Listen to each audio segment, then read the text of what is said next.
Vamos al libro de Lucas, capítulo de número 17, versículo de número 10. Es un versículo muy conocido de la palabra del Señor, que lo voy a leer solamente este versículo. Lucas capítulo 17, versículo 10 de la palabra del Señor va a decir lo siguiente. Así también vosotros, cuando hayáis hecho todo lo que os ha sido ordenado, decid, siervos inútiles somos, pues lo que debíamos hacer, hicimos. Cierra tus ojos ahí en el lugar donde tú estás y oremos.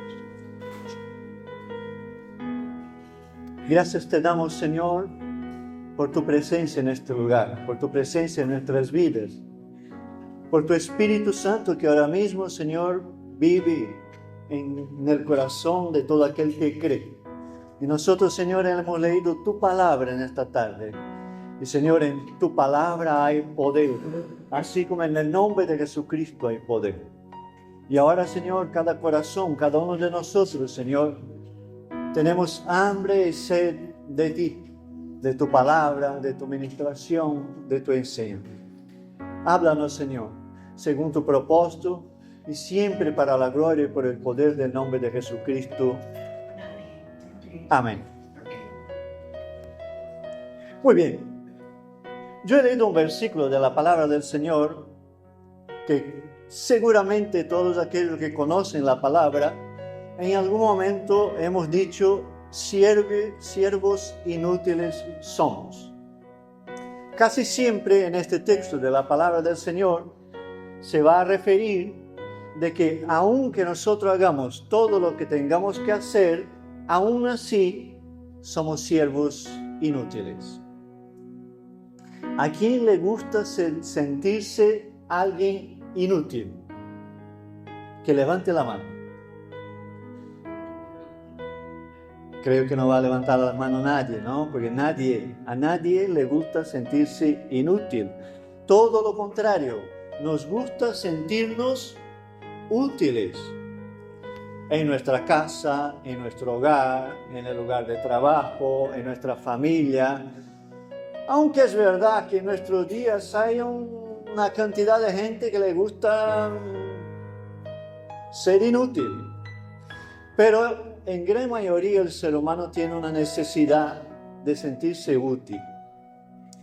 Hace unos días o unas semanas yo iba caminando por la acera y pasé por un portal y había un señor muy mayor y estaba ahí de rodillas con una pequeña espátula arreglando algo en el portal, seguramente de la urbanización donde vivía.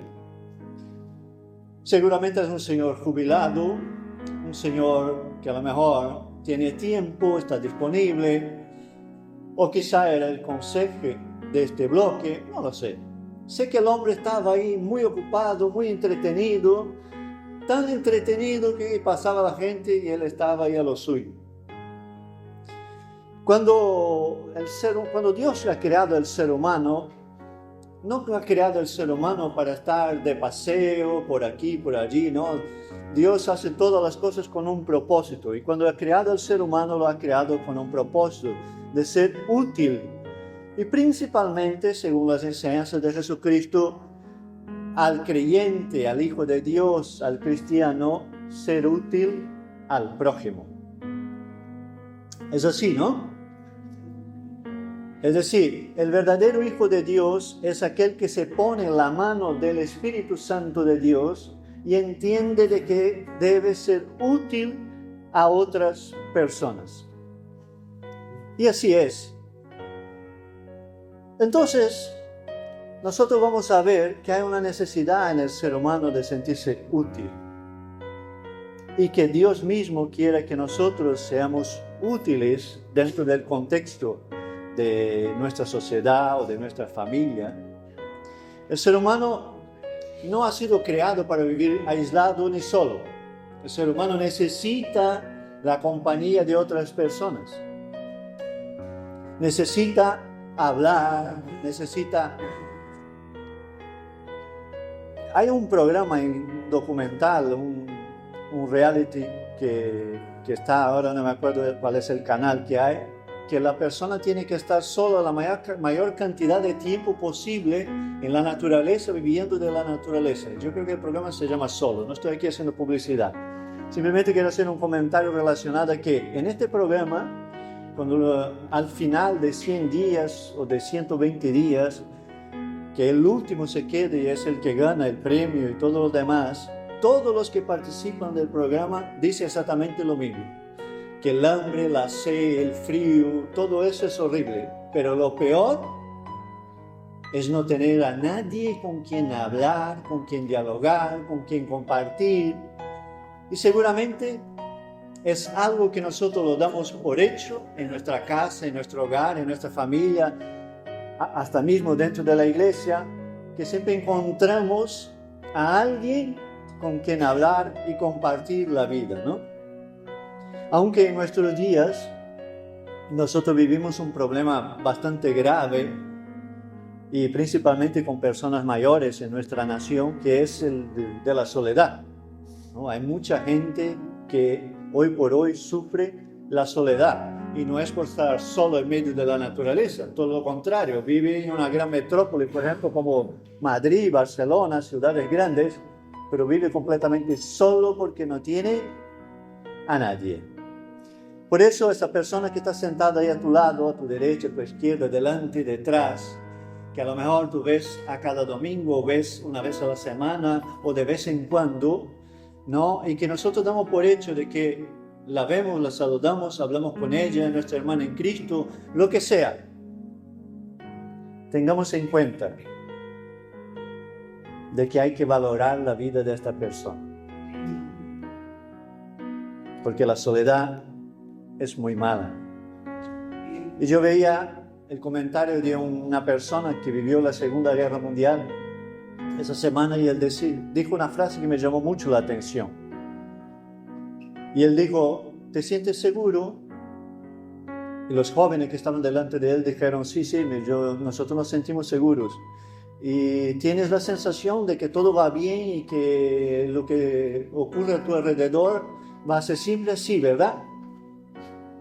Y entonces él dijo, cuidado, porque en un abrir y cerrar de ojos, toda tu vida puede cambiar. Nuestra vida, cuando la entregamos en las manos del Señor Jesucristo, entregamos nuestra vida en sus manos para que Él sea el guía y el que nos guíe cada día para que tú y yo no estemos solos. Porque la gran verdad es que aunque podamos vivir solos o aislados, Jesucristo es una promesa, es que estoy con vosotros todos los días hasta el fin de los tiempos o de los siglos.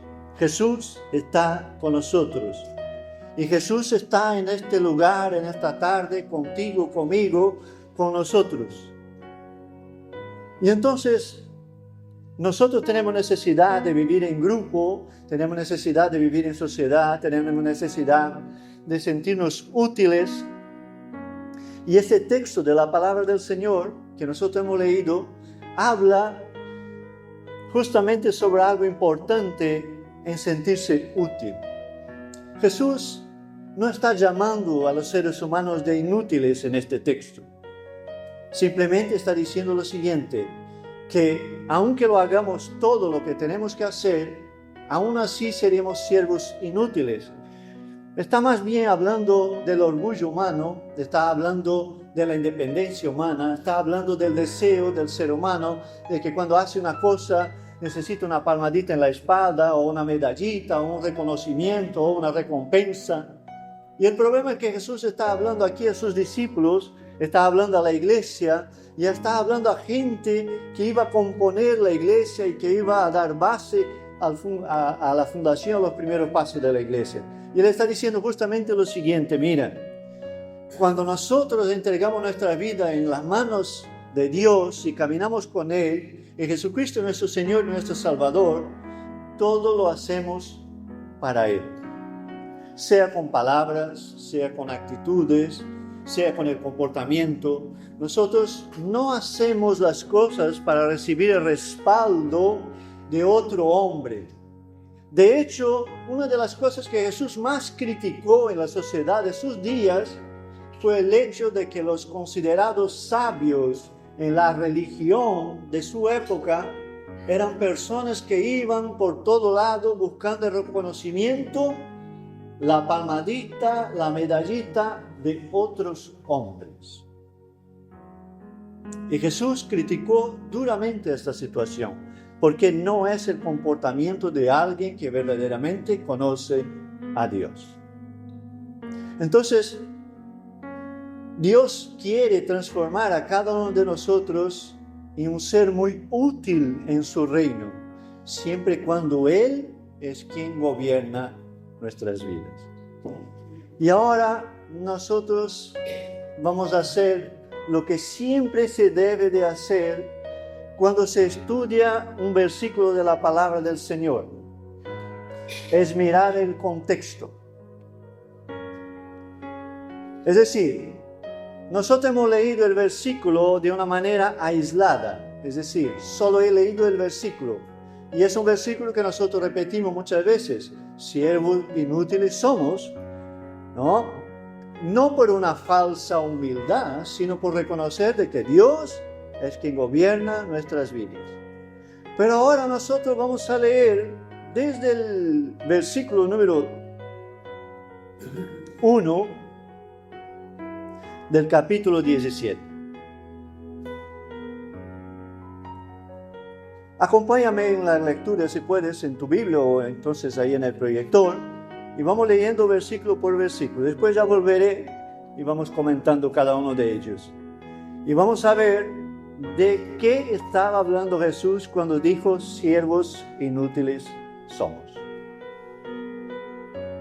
¿Estaba hablando Jesús de lo que nosotros hemos comentado hasta ahora? Sí, pero Jesús estaba hablando de algo más. Dijo Jesús a sus discípulos, imposible es que no vengan tropiezos, mas hay de aquel por quien viene. Mejor le fuera que se le atase al cuello una piedra de molino y se le arrojase al mar, que hacer tropezar a uno de esos pequeñitos. Mirad por vosotros mismos. Si tu hermano pecare contra ti, repréndele, y si se arrepiente, perdónale. Hasta ahí vamos bien, ¿verdad? Y si 7 veces al día, no al año, al día, pecare contra ti, y 7 veces al día volviere a ti diciendo, me arrepiento, perdónale. Ya se ha complicado un poquito la situación, ¿verdad? Los discípulos que están alrededor, los apóstoles, en el versículo 5, dijeron al Señor lo siguiente, aumentanos la fe. Entonces el Señor dijo, si tuvieras fe como un grano de mostaza, podrías decir a este sicómoro, desarráigate y plántate en el mar, y os obedecería. Y ahora entonces viene el contexto del versículo que hemos leído. ¿Quién de vosotros, teniendo un siervo que ara o apacienta ganado, al volver él del campo, luego le dice, pasa, siéntate a la mesa? ¿No le dices, más bien, prepárame la cena, cíñete y sírveme hasta que haya comido y bebido, y después de eso, come y bebes tú? ¿Acaso da gracias al siervo porque hizo lo que se le había mandado? Pienso que no. Así también vosotros, cuando hayáis hecho todo lo que ha sido ordenado, decid, siervos inútiles somos, pues lo que debíamos hacer, hicimos.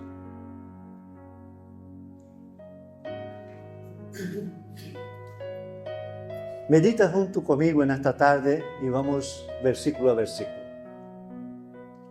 Jesús está diciendo y hablando en el capítulo 17 de Lucas de que los tropiezos vendrían. ¿De qué está hablando Jesús? ¿Qué son los tropiezos? Son las cosas que tú y yo vivimos en la vida, sean por malas decisiones que hemos tomado, o sean por decisiones de otras personas, o sea que nos decepcionamos con circunstancias, Bueno, ponemos aquí los tropiezos. Jesús dijo que es imposible que no vengan. Pero Jesús advierte, ay de aquel por quien viene y hace tropezar a uno de esos pequeñitos. Mejor era atar una piedra de molino, que era muy grande, y arrojársela al mar. Entonces, Jesús está advirtiéndonos a ti y a mí de que de ninguna manera debemos nosotros ser piedra de tropiezo a otra persona. ¿Verdad? ¿Sí o no? ¿Voy bien encaminado? Sí. Entonces Él está diciendo, no hagáis tropezar, no hagáis caer, no hagáis que otro, por vuestro comportamiento, se aleje del camino. Dice, mirad por vosotros mismos. Si tu hermano pecare contra ti, repriéndele. Y si se arrepiente, perdónale. Bueno, ahora vamos a entrar en el tema. Jesús está diciendo, Él empieza hablando de los tropiezos, empieza hablando de que nosotros no seamos de tropiezo a los demás. Dice que debemos de mirar por nosotros mismos y ahora dice que si mi hermano pecare contra mí, repréndele y si se arrepiente, perdónale. Normalmente, cuando alguien peca contra nosotros, es muy difícil que vayamos nosotros a reprender a esta persona, ¿verdad? Cuando alguien te ofende, cuando alguien te dice algo que no te gusta, o te hace algo que te cae mal, cuando te hace daño, lo que sea, tú sales corriendo a reprender a esta persona. Puedes hacerle un arrebato, ¿no? De rabia, de odio, de frustración, de lo que sea, y puedes decir palabras. Pero Jesús no está hablando de eso aquí. Reprender aquí en el texto está hablando de llamar la atención al hermano para que se arrepienta. Más bien está hablando de que acercarse al hermano que ha pecado contra ti y decir, mira hermano, eso no está bien. Yo me he entristecido por esa situación. No es que te lo estoy echando en cara, pero creo que se vas con este comportamiento por la vida y principalmente por el camino cristiano, no vas a ir bien. Es decir, Jesús está diciendo que en vez de ser piedra de tropiezo, ser de ayuda y de bendición. Pero Jesús no está hablando de algo fácil, ¿verdad? Porque cuando alguien hace algo contra uno, lo que uno quiere es quitarse del medio. Yo le perdono, pero no le quiero ver. ¿Eso es perdón? Pues no, ahí no hay perdón. Jesús está diciendo, repréndele, es decir, puede decir, aconséjale, y si se arrepiente, porque el arrepentimiento es personal, no significa también que Jesús está diciendo que todas las veces que tú hables con alguien, esa persona se va a arrepentir. Si se arrepiente, cuando una persona se arrepiente de verdad, la persona mismo se acerca a pedir perdón, ¿verdad? ¿Y qué tengo que hacer yo? ¿Darle la espalda? No, perdonarle. Toda esa situación que Jesús está enseñando en este texto, por sí sola, sin la ayuda del Espíritu Santo, es imposible.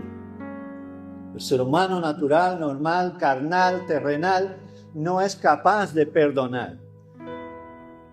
El perdón del ser humano natural siempre es a media y condicionado. Pero el perdón de Dios es incondicional. Porque el amor de Dios es ágape, es un amor incondicional. No tiene condiciones. Pero es que el texto no termina ahí. Jesús aprieta la tuerca un poquito más y dice lo siguiente: y si 7 veces al día pecare contra ti y 7 veces al día volviere a ti diciendo, me arrepiento, perdónale. Yo no sé tú, hermano, pero yo a la segunda, no a la séptima, a la segunda que viene a decir que está arrepentido y pedirme perdón, yo ya estoy dudando de su arrepentimiento. ¿No lo harías tú lo mismo? ¿O soy yo el más miserable de los pecadores en este lugar? Entonces, Jesús está enseñándonos algo poderoso en el reino de los cielos. Y lo más poderoso que hay en el reino de los cielos, en el nombre de Jesucristo, es el perdón. Es perdonar y ser perdonado. Pero es que aquí Jesús nos pone muy difícil.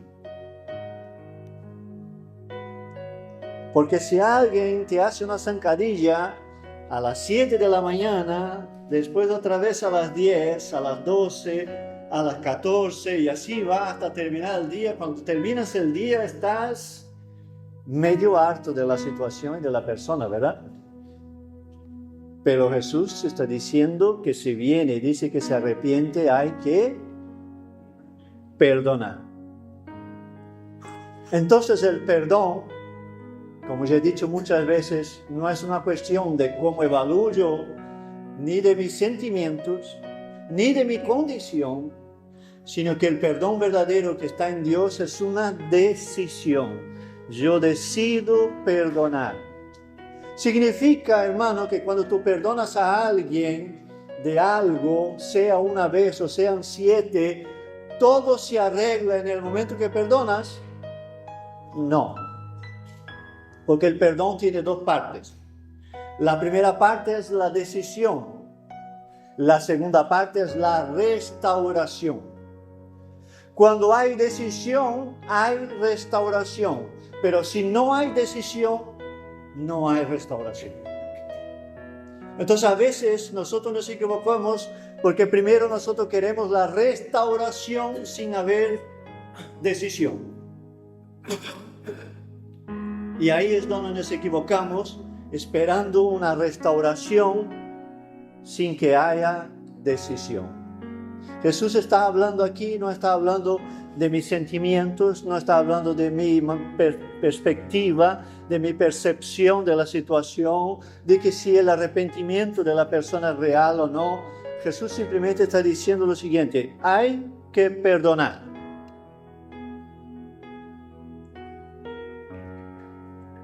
Incondicionalmente. El versículo 5 nos va a demostrar cuán duro ha sonado eso en los oídos de los apóstoles, porque ellos dicen al Señor, justo después que el Señor dice eso, ellos dicen lo siguiente: aumentanos, ¿el qué? La fe. ¿Por qué? ¿Por qué dice eso justo después de lo que ha dicho Jesús? Porque consideran imposible hacerlo si no es a través de la fe. ¿Se dan cuenta de lo que Jesús está enseñando, está diciendo? Es algo que necesita la ayuda del Espíritu Santo de Dios y solo puede ser una decisión de fe. Y Jesús entonces les anima diciendo lo siguiente. Entonces el Señor dijo: si tuvieras fe como un grano de mostaza, que es una de las semillas más pequeñas que hay, podrías decir a este sicómoro, que era una higuera, un tipo de higuera, desarráigate y plántate en el mar. Este tipo de árbol, estuve mirando y tiene raíces muy profundas. Entonces, desarraigar completamente un sicómoro no es una tarea sencilla. Pero Jesús está diciendo que si tenemos una fe del tamaño de un grano de mostaza, podemos ordenar y él solo se desarraiga. El problema de la fe muchas veces, hermanos, es el hecho de que nosotros empezamos con nuestra mente limitada, empezamos a imaginar, ¿no? Un árbol sacando sus raíces, yendo solo al mar. Y todas las veces que Jesús cita situaciones como esta, nosotros lo primero que hacemos es racionalizarlo, pensar. Y Jesús no está hablando de eso, está hablando solamente de lo siguiente, que hay que tener fe. Pero la fe es la certeza de lo que se espera y la convicción de lo que no se ve. El concepto lo sabemos muy bien, pero aplicarlo en el día a día muchas veces nos equivocamos, yo el primero. En el hecho de que a la hora de aplicar la fe, debemos de tener esta convicción de las cosas que no vemos. Necesitamos una sanidad, necesitamos un milagro, necesitamos restauración, necesitamos perdón, o necesitamos salvación, necesitamos lo que sea. Todo tiene que empezar con la fe.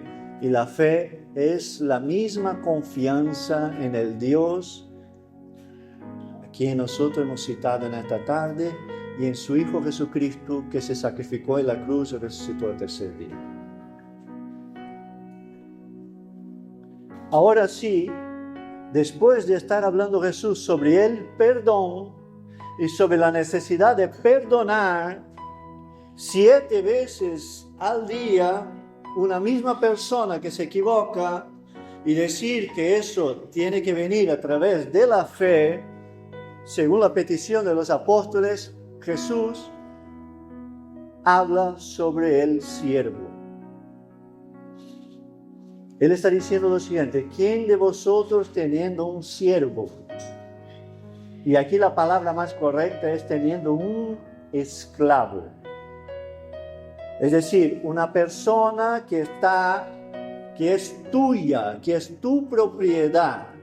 Yo entiendo que en nuestros días es complicado entender este concepto que Jesús está explicando, porque la esclavitud no es algo que nosotros ni lo admitimos, ni lo hemos vivido, ni lo entendemos, porque para nosotros es como algo que no debe de existir. Pero en los tiempos de Jesús sí que existía.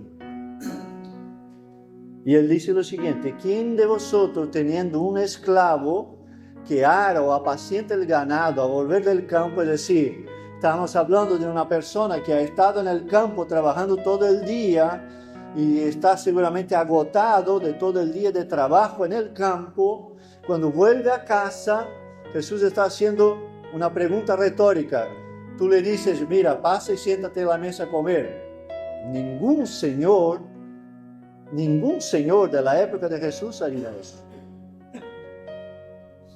Esas gentilezas en el tiempo de Jesús, de un señor a un esclavo, no estaban admitidas. ¿Y por qué Jesús usa entonces un concepto como este? Porque él está diciendo lo siguiente: cuando el esclavo vuelve de haber trabajado todo el día y tú te sientas a la mesa, tú dices al esclavo que te prepare de comer, de beber, y después cuando tú ya estás servido, el esclavo puede comer y beber, que era algo normal y corriente en aquel tiempo.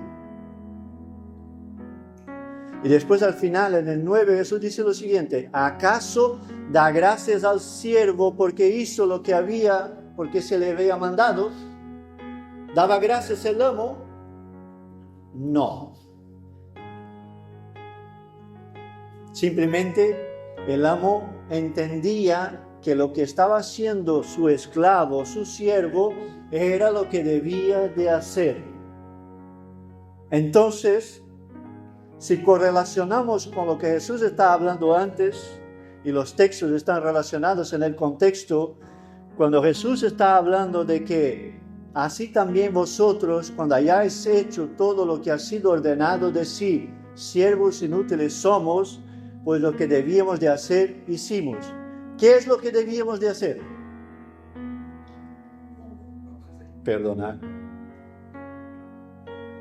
Y cuando perdonas, no esperes que te dé la palmadita, la medallita, el reconocimiento, la recompensa porque perdonar es algo de la naturaleza de Dios.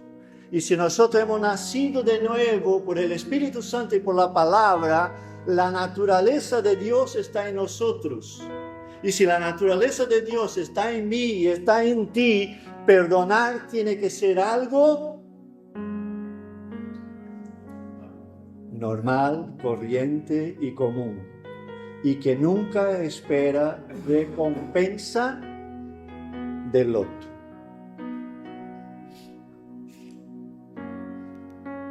Está relacionado con que no debemos también tampoco de tener orgullo, todo lo que hablamos al principio. Sí, pero el contexto está hablando de perdón. El contexto está hablando de que cuando un siervo perdona, está haciendo lo que debe de hacer. ¿Significa que eso es fácil, hermanos? ¿Significa que eso lo hacemos sin abrir y cerrar de ojos? No, porque tú y yo todavía vivimos en un cuerpo de carne. Y la carne no se convierte. La carne no nace de nuevo, ella está ahí. Lo que tenemos que hacer con la carne para poder permitir que el Espíritu Santo haga todo eso en nosotros y a través de nosotros es no alimentar a la carne y alimentar al Espíritu. Solamente de esta manera podremos vivir el perdón que Dios quiere que vivamos. Porque Jesús dijo, de la misma manera que habéis sido perdonados, perdonad. Jesús aquí nos está enseñando algo esencial para nuestras vidas. Habrá momentos, o incluso ya hubo momentos en vuestras vidas, o hay, o habrá, en que nosotros tenemos que ir a los pies de Cristo y simplemente llorar, porque yo ya he vivido eso. No tenía palabras, solo llanto y lágrimas. Y lo único que me salió fue, Señor, ayúdame, no puedo.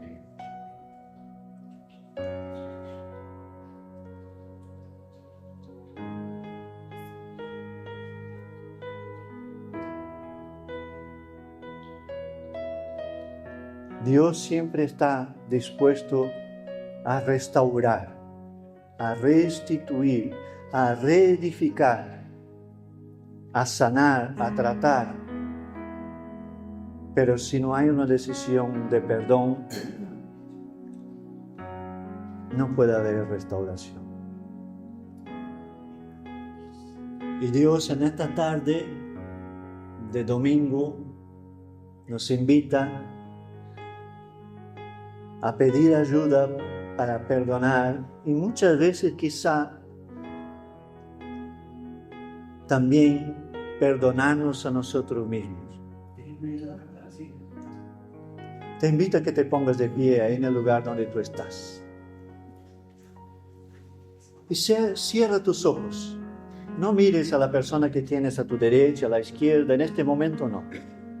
Cierra tus ojos, porque este es un momento de hablar con el Padre.